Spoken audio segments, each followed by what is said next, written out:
Welcome to episode 8 of the first season of the BullensMagic Podcast, alongside my co-host Rebecca Osowski. I'm Seth Dussault, the voice of the Westfield Starfires. We got a great episode coming up for you today. We got a couple guys from St. John Fisher, Noah Campanelli and Brian Norsen. They're college teammates, now they're summer ball teammates. But before we get into that, Rebecca, we got to talk a little bit about the playoff push. Coming down to the final dozen games of the regular season, we're 2.5 up for the final playoff spot in the Futures League. It would be the first time in franchise history in the 4 years that we've gotten into the postseason. What do you expect out of the team coming into these final couple of weeks? It's really exciting. I mean, we've seen a lot of dominant pitching performances the past few nights, and Brian, who we're going to speak to today, had an amazing day at the plate yesterday. So I think we're finally starting to put everything together. And I think if we can continue the pitching and continue the strong at bats, we'll be in good shape to make the playoffs. 7 of our guys are going to the All-Star game on Tuesday. Jackson Hornung obviously is one of them, also going to be in the home run derby. What does it mean that we have so many guys who have been playing at that level, and how does it bode for us going into the stretch run? Yeah, I think it really shows the depth that this team has and how no matter who you put out there, they're going to perform and they're going to help us be successful. And I think if we show that on Tuesday, which I know we will, we'll be in good shape. And if those guys continue to do what they do, we'll definitely have a good run in the playoffs. That's got to be the game plan. So now, without further ado, we will talk to Brian Norsen and Noah Campanelli from St. John Fisher and your Westfield Starfires here on the 8th episode of the BullensMagic Podcast. Joining us now on the BullensMagic Podcast, Noah Campanelli and Brian Norsen. Guys, how are we doing today? Good, Seth. How are you? How are you, Rebecca? All right, let's get this thing rolling here. Let's start at the beginning. How did you guys both get into playing baseball when you were younger?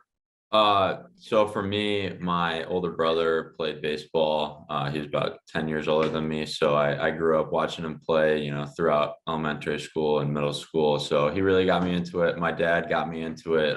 He was always my coach growing up. So I've always been around the game. I always wanted to play the game. So here we are. A lot less personal for me. My dad just signed me up for every sport, and baseball stuck. So what was it about baseball that, as opposed to anything else? I like the difficulty of it. I like the team aspect of it. And I had some aptitude for it versus the other sports. Growing up, who was your favorite player or someone you looked up to or wanted to model your game after? Definitely Derek Jeter. As a shortstop and a Yankees fan, he was the guy. He was someone who I could look up to off the field, being high moral character as well as on the field, coming up in clutch moments. He was definitely the guy I looked up to. Yeah, I'd have to agree, outside of, trying to model my game after my brother and how he handled himself on and off the field, I would say a guy like Derek Jeter. We're both Yankees fans, and I feel like a lot of Yankees fans looked up Derek Jeter and how he played. Although I'm not a shortstop, the way he conducted himself on the field and off the field, that's exactly how you want to be. So that makes sense. Growing up as a Yankees fan myself during his prime, that's definitely somebody that I still think of as one of my favorite players. What's something about each of you guys, not baseball related, that people might not know, whether it's a fun fact or maybe a skill you have outside of the game? That's a good question. that is a good question. I guess for me, one thing that a lot of people don't know that I will say I'm proud of is that in high school, I was a volleyball player. A lot of people think with my stature that I would play like football or be a defenseman in hockey, but my second favorite sport that I've ever played was volleyball. So I feel like not a lot of people know that about me, but it was definitely something I love to play and wish I could still play. I guess I'll go off something we're proud of, but high school, we won the state championship, and my senior year, that was kind of our send-off, and that's something I'm really proud of, and fun fact people might not know about me. I knew he was going to bring that up because he beat me in the far regional. I wasn't going to bring that part of it up. Oh, geez. Brian, talk a little bit more about the volleyball. What position did you play? I kind of envision you as like a middle guy just because you're so big. No, I was an outside hitter. I've always, again, my brother played, so I just always got into it, and my dad had us both playing volleyball, and it's a lot of fun. I know a lot of people from around here, there's not really a lot of guys volleyball, but up in Buffalo, it's pretty, Buffalo and Rochester, actually, it's pretty big. And I wish I could have dueled in college and played both, but it's a spring sport when you get to college. So it was just a lot of fun. It's a lot of fun to play. I still play around in some like intramural volleyball at school and stuff. So Is there anything that you gained from playing volleyball that's helped you as a baseball player? I think one of the big things, and with basketball too, was just a lot of footwork. Being a first baseman, you have to have pretty good footwork around the bag, and on the volleyball court and basketball court, you do a lot of footwork. Your feet get pretty quick, so I feel like that's helped me with the defensive aspect of first base, and I felt like they all helped me become more athletic, in baseball through different things, such as like jumping and stuff. So. And your teammates at St. John's Fisher College, we'll talk about that in a little bit, but how did you end up on the Starfires this summer? Do your stories differ at all, or are they pretty similar, if you want to share that with us? No, I think our coach has had some professional history with Hunter, the recruiting director in the past. And we were just looking for a really good league. We've heard of how the quality of the Futures League. So we reached out to Hunter, and we were lucky enough to get a spot. Same with me, pretty much. He kind of shopped us up as a package deal, and we played together last summer, so we just wanted to keep it going this summer and play together. Well, it certainly has worked out well, and Hunter certainly knows how to put a good baseball team together. He's won some championships, and hopefully that'll continue this season. You guys are D3 guys. We got a lot of D3 guys on this team, a lot of D3 guys in this league, including 4 of our 7 All-Stars are Division III players. And you're going up against Division I talent every game in the Futures League. What does it say about the level of play Division III that you guys can go up against D1 guys and have the kinds of success that you guys are having? I think it says a lot. I think it says a lot about the quality of baseball across all divisions. I think, our program, other D3 programs and high-level programs are training just as the other D1s do or other divisions do to produce high-level baseball players, and that comes out in the spring with high-level games and the Division III level, regional games, playoff games. And so coming to play a bunch of Division I guys, it's just kind of baseball. It's the same language, it's the same game, and not much differs across the different levels. So we mentioned you are teammates. There are 6 schools that are represented on the Starfires this summer with 2 or more players. What has this experience been like for you? You mentioned you played together last summer, but what has this experience been like for you, having each other coming to Westfield? It's awesome. We're obviously, a little farther away from home than most guys. Buffalo and Rochester, it's, about 5 and 7 hours away. So it was nice at first, coming in with someone that I knew, and, someone that I could talk to. And obviously, you're going to develop a relationship with the guys once you get here and get going. But to have someone and you've played with your whole life, or not your whole life, but in the past few years, once you get here, is nice. And it's nice that we're able to have this experience together, and we build off each other and get better together. And whenever I see someone, Noah, I tell him. Whenever he sees something, he tells me, and we're not afraid to bounce ideas off each other. So it's nice to be able to talk about everything whenever we want, especially living together. We've mentioned the success that you guys have had. Noah, you were on the Futures League May-June Team of the Month. Brian, you just got named Player of the Night in the league last night after 6 RBIs and crushing a ball probably 425 feet. What does it mean to get noticed, given the level of competition in this league, to be able to get those kind of accolades? it means a lot on a personal level for, Division III guys coming to play in this competition and seeing that we can hang with anybody. That means a lot. And on a, school program level, having guys on the team or coaches reach out to us and be like, hey, way to go, great job, way to continue the success. It's cool to kind of have that recognition and yeah, it's really cool. Brian, specific to you last night, obviously phenomenal night. I mentioned the 6 RBI, the home run, which was your first of the season, especially in such a big game. What did it mean to you to hit one out up in Pittsfield last night? It was definitely a relief. It's been a while since I really, actually like got into a baseball and was able to get one out. So it was nice to get my first one of the summer and hopefully it'll get me into a groove, from here on out. The most important part of the season is the playoff push and playoffs. So if I can be swinging the bat well, hopefully I can help us win some games and, allow us to, stay in the playoff hunt and make a run later in the year. So in addition to the strong offense that we've talked a lot about, our defense has also been very dominant. Noah, you're at short. Brian, you're at first. What is it like throwing across the diamond to someone that you have a relationship with? And how important is having an overall reliable defense going into a game?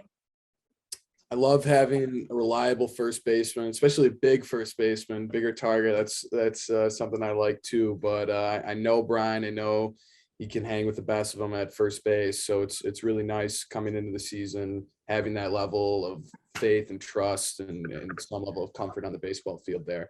On a wider level with the team, I say defense wins championships. I think that's true because it could sometimes be one of the only constants during a baseball game. And it's been really a joy to watch our team play defense at such a high level. And I think, Norsen holding it down over there at first base is a big part of that.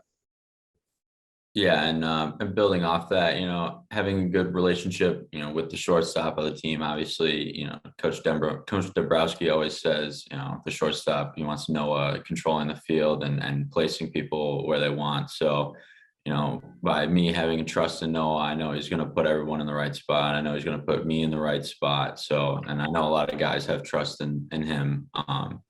So it's nice to have a relationship when, things are getting, dicey in a game and it's a close game. And I know Noah's going to put us in the right spots. Over the course of the season, we've debuted 2 new sets of jerseys, 2 full uniform sets, really. Our 104th Fighter Wing jerseys, the navy blue ones, and then some new road jerseys, also the dark blue. We'll focus more specifically on the 104th jerseys, which we've worn 3 times now. What does it mean to you guys to be able to have that kind of a connection with something like the 104th Fighter Wing over at Barnes and to have that as part of the uniform here in Westfield? Sorry, I don't know if you guys heard that. That's my bad. I gotta put on do not disturb. And I'll start that off. I think it's really cool. I've never had a connection with an organization like that or a program, and the 104th Wing is, I think, a really cool way to make that, first connection. And they were really cool to bring us out to their kind of base and, spend a whole day with us, walking us through the different fighters. They're giving us a tour of the base and just being really personable with us. So, those jerseys are really cool, and obviously it means a lot to the town, but on, a personal level, we've made connections with the people there, with the base, and it means a lot more wearing those jerseys after that day we spent with them. And you also came up with call signs for the first time the jerseys were worn. Noah, yours is Campfire, and Brian, yours is Fridge Destroyer. If you want to walk us through the story behind those names and how you came up with them. I think Brian's got a much better story for us. I feel like Campfire is sort of obvious. Just a pun, yeah. Yeah. Well, my nickname in high school, I had a lot of nicknames, but the one that stuck the most was Fridge Destroyer, or just Fridge. And I don't really know how it came about. I think it happened in one of my classes. We were in some group work and we needed a team name, and my friend just called me Fridge and he called him the Destroyer. So I just became Fridge Destroyer, and it kind of stuck with all my teachers and all my friends. So I've just let it ride, and I found a perfect time to bring it back for my call sign. So it was Fridge Destroyer. Outside of yours, who had the most interesting call sign on the team? Ooh. I like Lavelle's. I like the Brass Monkey. That was good. That was a good one. Was that Ryan or Chad? Ryan. I'm trying to think of some other ones. I like Pitbull. Someone was Pitbull, I think. Yeah, we had some good last name puns for this call signs. It was Dansby from Jonesy. That was a good one. good one. That was a great call sign. It's funny. That sounds about right for him too. Yeah. So you mentioned earlier the playoff push. We're down to a dozen regular season games left, 2.5 up for the final playoff spot. What's it going to take to get over that line and get into the postseason for the first time in franchise history? I think it's just going to take, the team really coming together for the final push. I heard Coach Dembro talking about how I think we were tied with Norwich or maybe a game back, and he was kind of preaching that the season starts now, and this is the biggest stretch of the season, the last 3 weeks, and we really got to, focus up, final push. And I think if we keep preaching that and keep saying how this is the biggest part, we got to stay as focused as possible. I think that's going to get us there. I also think a lot of guys, in either, their college season or their high school season have been in a position where, they understand what it takes to make a playoff push, and understand that you got to flip on a switch, although it's summer ball, we obviously still want to win and make a push. So I feel like everybody understands what they need to do and how everyone needs to focus differently and really try to come together and play some team baseball. You will both be going into your senior year at St. John's Fisher College. Is there anything specific that you'll take away from your time in Westfield to bring into your senior season? I think you go, Brian. You go. I personally, we obviously see, some really good competition as you said before, and so going back to school, we don't see the Harvard arms, we don't see, guys that are throwing, 95. So I think for us, it's a learning experience, and, understanding how high level pitchers, want to throw guys and their pitch sequence. And so I think that's a lot of stuff we bring back. I learn a lot from, some of the guys on the team, especially like Jonesy, Holy Cross, D'Amico and Wentworth from Seton Hall. Like, I learned how they do things and try to pick their brains a little bit. And so, I just use it as a big learning experience and a big baseball experience to take back with me and take back a lot of little things that I could hopefully incorporate into my game. A lot of the same for me. I love summer ball because you get to interact with so many different baseball players you never would have met. And I love, as Brian said, pick their brains about how they do different individual stuff, how their program operates. And I feel coming back to the fall and the spring, I've learned a lot about, how a winning team functions. What's something outside of baseball from your time in Westfield that you've really enjoyed about the community, or anything in Westfield that you are going to take back when you head out at the end of the season?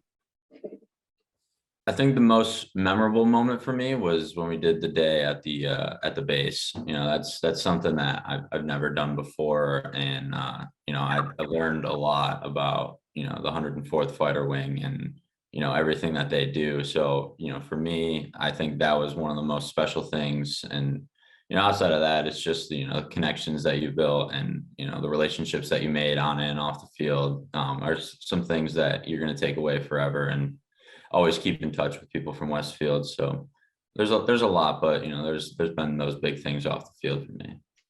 Yeah, the relationships are huge, and the community has been a really big presence for me this summer, whether it's people at the game. I mean, I can't believe the support we get during games. We have guys showing up to every home game.